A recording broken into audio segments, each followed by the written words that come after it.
Pour cette journée nationale de la déportation, le président de la République avait donc choisi d'inaugurer la maison des enfants d'Isieux. Pour Sabine Zlatin, sa fondatrice, le chef de l'État a tenu sa promesse, faire d'Isieux un lieu de mémoire nationale. 2000 personnes ont assisté dans le recueillement à cette cérémonie. L'hommage de la République française aux 12 000 enfants juifs déportés par les nazis avec la complicité du gouvernement de Vichy. En inscrivant la rénovation de la maison d'Isieux au programme des grands travaux du septennat, François Mitterrand a voulu faire de ce lieu un symbole du crime contre l'humanité.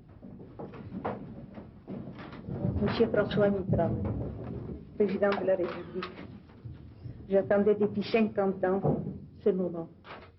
Isieux, un symbole, un lieu de mémoire mais aussi d'enseignement. L'éducation civique doit ainsi être réhabilitée dans l'école républicaine. La justice rendue ou à rendre ne nous exempte pas du principal, c'est-à-dire de la lutte quotidienne contre les germes d'un mal qui guette nos sociétés. C'est à l'école que se tissent les liens de solidarité qui font un peuple, c'est à l'école que se forge l'esprit de tolérance, c'est à l'école que commence la lutte contre toute forme d'exclusion, et d'abord celle du sang ou de la race. 2000 personnes ont assisté dans le recueillement à cette cérémonie d'une grande émotion. L'inauguration du musée mémorial à l'occasion de la journée de la déportation donne tout leur sens aux mots mémoire et réconciliation nationale.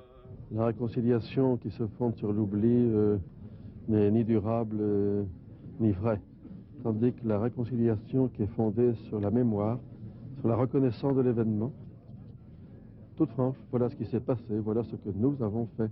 Je crois que la mémoire constitue l'un des événements, l'un des moyens de préserver le pays d'autres dérives dans l'avenir. Et c'est cela, me semble-t-il, la leçon de la journée d'aujourd'hui. Isieux est ainsi entré dans l'histoire de la République.